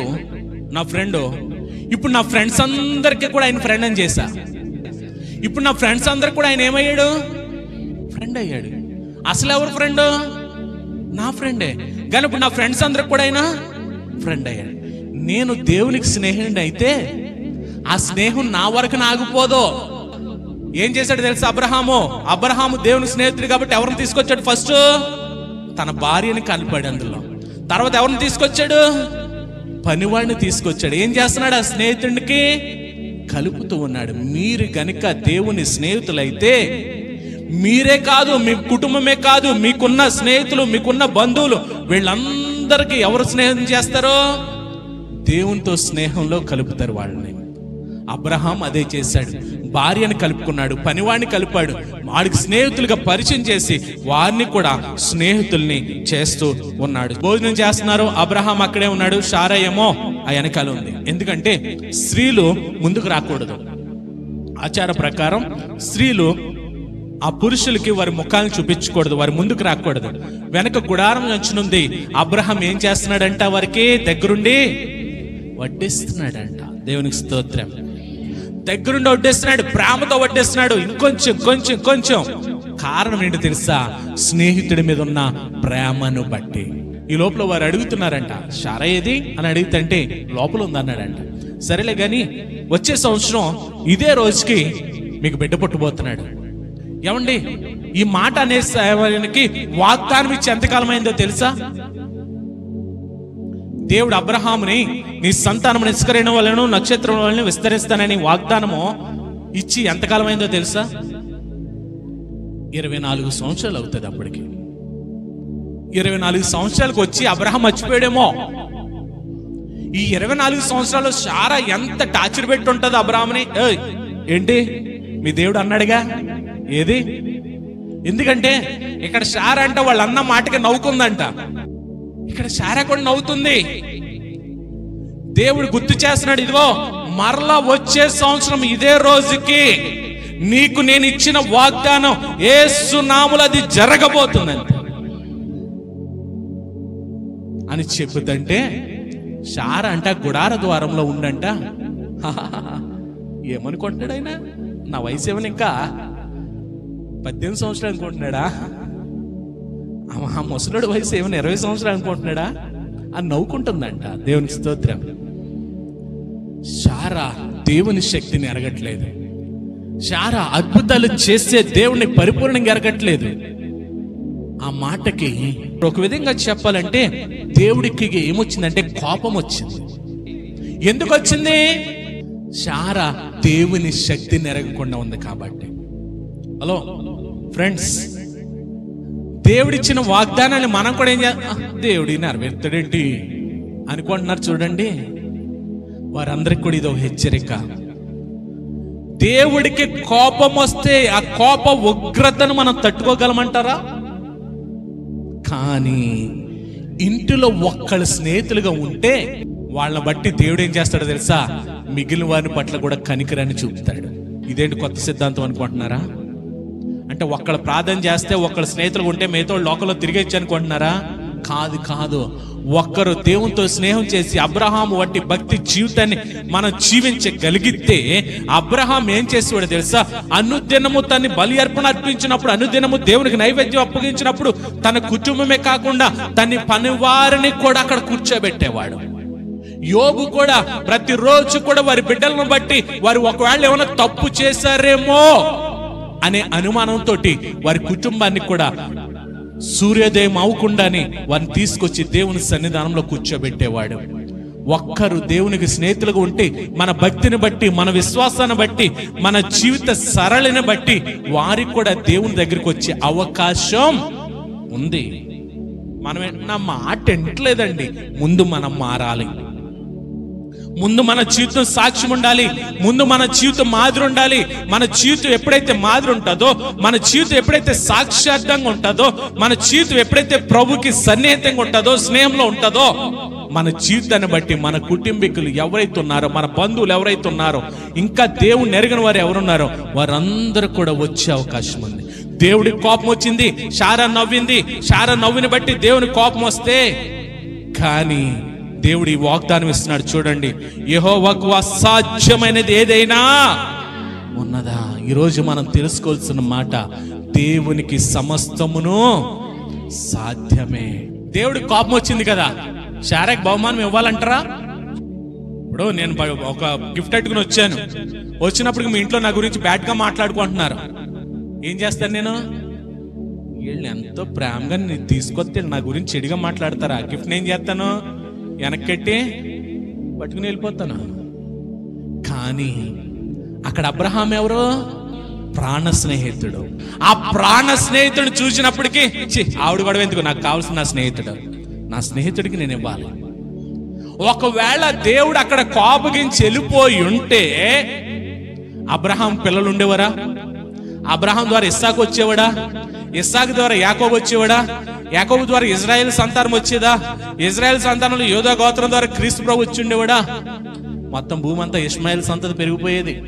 ఇస్సాకు దేవుడిచ్చిన వరం అయితే క్రీస్తు పరువు మన కొరకు లోకంలో రక్షణ అనుగ్రహించడానికి ఇవ్వబడిన వరమై ఉన్నాడు ఆయన, ఒక గిఫ్ట్ అయి ఉన్నాడు ఆయన. దేవునికి స్తోత్రం. చూడండి, ఈ రోజున ఆ దేవునికి అసాధ్యమైనది ఏదీనో లేదు. కాబట్టి మనం ఏం చేయాలంటే, ఇంటిలో మనము బైబిల్ పట్టుకుని దేవుని సన్నిధానికి వచ్చి దేవుని సన్నిధి అవగానే వెళ్ళిపోవడం కాదు, మనము ఆయనకు స్నేహితులుగా మారాలి. ఆయనకు స్నేహితులుగా మారాలి. ఎప్పుడైతే ఆయన స్నేహితులుగా మారతామో మన ద్వారా మన కుటుంబం యావత్తును కూడా ఆయనకు స్నేహితులుగా మారడానికి అవకాశం ఉంది. ఇప్పుడు చెప్పండి, నేను యేసయ్యకు స్నేహితుడిని స్నేహితురాలని అన్న వాళ్ళు ఎంతమంది? అంటే మనలో చాలా మార్పులు రావాలి. ఉదయం లేచింది స్నేహితునికి ఎటువంటి ప్రాధాన్యత ఇస్తామో, ఉదయం లేచిన దగ్గర నుండి రాత్రి పడుకునే వరకు స్నేహితునికి ఎంతటి ప్రాధాన్యత ఇస్తామో అంతకంటే ఎక్కువ ప్రాధాన్యతను మనము ఇవ్వాలి. ఆ స్నేహితుని బట్టి రక్షించిన సందర్భాలు చెప్పమంటారా? ఇప్పుడు అబ్రహామే ప్రియమైన స్నేహితుడు దేవుడికి. అబ్రహాము ప్రియమైన స్నేహితుడు కాబట్టి 16వ వచనం కానించి సొదొమ గొమొర్రా గురించి ఉంటది, చదవద్దండి. ఆ సొదొమ గొమొర్రా గురించి ఉంటది. అబ్రహాం అడుగుతాడు, 50 మంది ఉంటే రక్షిస్తావా? 40 మంది ఉంటే రక్షిస్తావా? 30 మంది, 20 మంది, 10 మంది ఉంటే రక్షిస్తావా అని అడుగుతూ ఉంటాడు. ఏం చేశాడు దేవుడు? నీ బాధ ఏంటో చెప్పు ఒకసారి నాకు అన్నాడు. ఏం లేదు, అక్కడ నా కొడుకు ఉన్నాడయా, మీ ఓన్ బయటకు వచ్చి మరి మిగతా కాల్ చేస్తాను. ఏం చేశాడు? అబ్రహాము కుమారుడైన సొదొమ గొమొర్రాలో ఎవరున్నారు? లోతు కుటుంబాన్ని బయటకు తీసుకొచ్చి సొదొమ గొమొర్రాని ఏం చేశాడు? లోతు కుటుంబం ఎవరి వల్ల రక్షింపబడింది? అబ్రహామును బట్టి రక్షింపబడింది. ఎందుకు? అబ్రహాము దేవునికి ప్రియమైన స్నేహితుడు కాబట్టి. ఇంకో సందర్భం కూడా చెప్తా. మోషే కూడా మన స్నేహితుడు అనుకుంటున్నాం కదా. మోషే దేవుని దగ్గర 40 దినాలు ఉన్నాడు. 40 దినాలు ఉండి కిందకు వస్తున్నప్పటికీ ఈ ఇజ్రాయెల్ ప్రజలు ఏం చేస్తున్నారు? దూడబొమ్మను చేసుకుని ఆరాధించేసేస్తున్నారు వీళ్ళు. దేవుడు అన్నాడు, మోషే ఇదిగో వీళ్ళు తగలెట్టేస్తున్నాడు. ప్రభా ప్లీజ్ ప్రభా, వాళ్ళు ఎవరు అనుకుంటున్నావు? నువ్వు ప్రేమించిన వాళ్ళే మా ప్రజలే ప్రభా, ప్లీజ్ ప్రభా అన్నాడు. సరే రాయితే అన్నాడు. 40 రోజులు బతిమలాడు మరలా దేవుడి దగ్గర. హల్లెలూయా. 40 రోజులు కిందకు వచ్చేసినాడు, కోపంతో పగలగొట్టి నువ్వు రా వాళ్ళని బట్టి అని మళ్ళీ ఇంకో 40 రోజులు ఎట్టుకుని దేవుడు ఈ 40 రోజులు బతిమాలుతున్నాడంట. ఇజ్రాయెల్ ప్రజలు దేవుడు రక్షించాడంట. ఒక్క వ్యక్తి దేవునికి స్నేహం ఉంటే నీ కుటుంబం అంతా కూడా దేవుళ్ళకి రావడానికి సాక్ష్యం ఉంటుంది ఖచ్చితంగా. మనమేంటో తెలుసా? దేవుడా అయ్యి బాబోయ్ ఆయన అక్కడే ఉండాలి, నేను ఎక్కడే ఉండాలి, ఆయనతో స్నేహమా వద్దో. ఆయన అంటున్నాడు కదా 15వ అధ్యాయం 13వ వచనంలో, చదవండి ఆ మాట యోహాను సువార్తలో. తన స్నేహితుల కొరకు తన ప్రాణము పెట్టువాని కంటే ఎక్కువ ప్రేమ గల స్నేహితుడి కోసం ప్రాణం పెట్టేవాడి కంటే ఇంక ఎటువంటి వాడైనా సరే అసలు స్నేహితుడే కాదు. ఈరోజు స్నేహితులు ఎలా ఉన్నారు ఒకసారి ఆలోచించండి. రే ప్రార్థన చేసుకుందాం వస్తావా? రే కొద్దిసేపు దేవుని స్తుతిద్దాం వస్తావా? రే కొద్దిసేపు దేవుని ఆరాధిద్దాం వస్తావా అనే బ్యాచ్ లేరు. రే పబ్జి ఆడుకుందా, నేను లింక్ పంపుతాను, ఈ బ్యాచ్ ఎక్కువ ఉన్నారు. అది కాదు స్నేహం. నీ కోసం ఒక స్నేహితుడు ప్రాణం పెట్టాడు, నీ కొరకు ఒక స్నేహితుడు ప్రాణం పెట్టాడు. ఎందుకో తెలుసా? నిన్ను ప్రేమిస్తున్నాడు ఆ స్నేహితుడు. నిన్ను కంటే ప్రాణం కంటే ఎక్కువ నీ కోసం అర్పించడానికి తన ప్రాణాన్ని అర్పించాడంటే ప్రాణం కంటే ఎక్కువగా నేను ప్రేమిస్తున్నాడు యేసయ్య. మరి అటువంటి యేసయ్యతో స్నేహం చేయకుండా నిన్ను పాడు చేస్తూ, నిన్ను సన్నిధానంకు రాకుండా పాడు చేస్తూ, నిన్ను లోకాశలో తీసుకెళ్తూ, అరే ఇదిగో ఈ గేమ్స్, ఈ వెబ్సైట్, ఇది ఓపెన్ చేస్తే అవి వస్తున్నాయి, అది చూడు, ఇది చూడు, ఇదిగో 24 గంటలు మొబైల్తో పాడుదాం. నీ లోకంలో నీ జీవితాన్ని నాశనం చేసే వైపు నడిపిస్తున్న స్నేహితుడిని విడిచిపెట్టు. నీ కోసం ప్రాణం ఇచ్చిన యేసయ్యతో స్నేహం చేయడానికి ఇష్టపడు. ఈ లోక స్నేహం వైర్యాన్ని తీసుకొస్తుంది. ఈ లోక స్నేహం మన నాశనానికే తీసుకెళ్తుంది. కానీ యేసయ్యతో స్నేహం అబ్రహాముని ఆశీర్వదించాడు కాబట్టి ఈ రోజున కూడా మనం విశ్వాసులకు తండ్రిగా మనం నిలబెట్టుకున్నాం. మీకు తెలుసా? అబ్రహాము 75వ సంవత్సరం వరకు కూడా విగ్రహాలు చేసి అమ్ముకునేవాడు, విగ్రహారాధన చేసేవాడు. కానీ ఒక్కసారి యేసయ్యతో దేవునితో స్నేహం మొదలెట్టిన తర్వాత మరలా వెనదిరిగి చూడలేదు. మోషే యేసయ్యతో దేవునితో స్నేహం చేయకముందు మర్డర్ కూడా చేశాడు. కానీ దేవునితో స్నేహం చేసిన తర్వాత వాళ్ళెంత శోధించినా, ఎన్ని హింసలు పెట్టినా, ఎన్ని బాధలు పెట్టినా, మాటలతో సూటిపోటు మాటలతో పొడిచినా పల్లెత్తి మాట అనుకుంటా దేవుడికి అప్పగిస్తూ ఉన్నాడు. కారణం ఏంటో తెలుసా? నా ప్రాణ స్నేహితుడు ఆయన. వీళ్ళు కాదో, నా ప్రాణ స్నేహితుడు ఆయన. నువ్వు యేసయ్యతో స్నేహం చేస్తే గనుక అనుక్షణము కూడా ఆయన సహవాసంలోనే జీవిస్తావు. ఆయన సహవాసంలో ఎప్పుడైతే ఆ స్నేహితుడి దగ్గర మనం గడుపుతామో ఆ స్నేహితుడు మనల్ని ఊరకనే విడిచిపెట్టాడంట. ఆ స్నేహితుడు మనతో మాట్లాడుతూ ఉంటాడంట. ఆ స్నేహితుడు మన ఔషధాలు తీరుస్తాడంట. ఆ స్నేహితుడు మనల్ని ప్రాణం కంటే ఎక్కువగా ప్రేమిస్తాడంట. ఆయన మనం అడగవసరం లేదు ఆ స్నేహితుడిని. అటువంటి స్నేహం చేయాలంటే ఈ స్నేహితుల దినోత్సవం రోజున ఒక నిర్ణయం తీసుకోండి. ప్రభా, నిజమైన స్నేహితుడు అబ్రహాము ద్వారా నేను తెలుసుకున్నాను. ఆ నిజమైన స్నేహితుడిని తక్కువ స్థాయిలో నేను చూడనయ్యా. నిజమైన స్నేహితుడిని నా గుండెల్లో పెట్టుకుంటాను. ఆ నిజమైన స్నేహితుడి కొరకే నేను జీవిస్తాను. ఆ నిజమైన స్నేహితుడి కొరకే నేను బ్రతుకుతానయ్యా.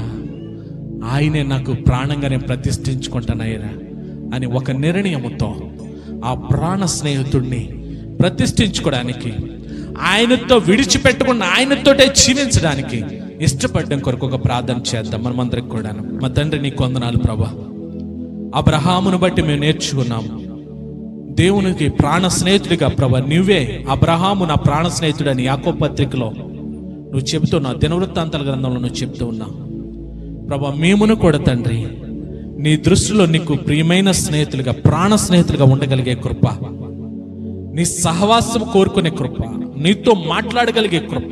అబ్రహాం ఏ రీతిగా అయితే నీకు ఆతిథ్యం ఇచ్చాడు, అబ్రహాం ఏ రీతిగా అయితే నేను విడిచిపెట్టడానికి ఇష్టపడకుండా నన్ను దాటిపోవద్దు, నేనంటే ప్రేమ ఉంటే అంటున్నాడు, మేము కూడా అడుగుతున్నామయ్యా, మమ్మల్ని విడిచిపోకయ్యా, మాతో ఉండండి అయ్యా, మాలో ఉండండి అయ్యా.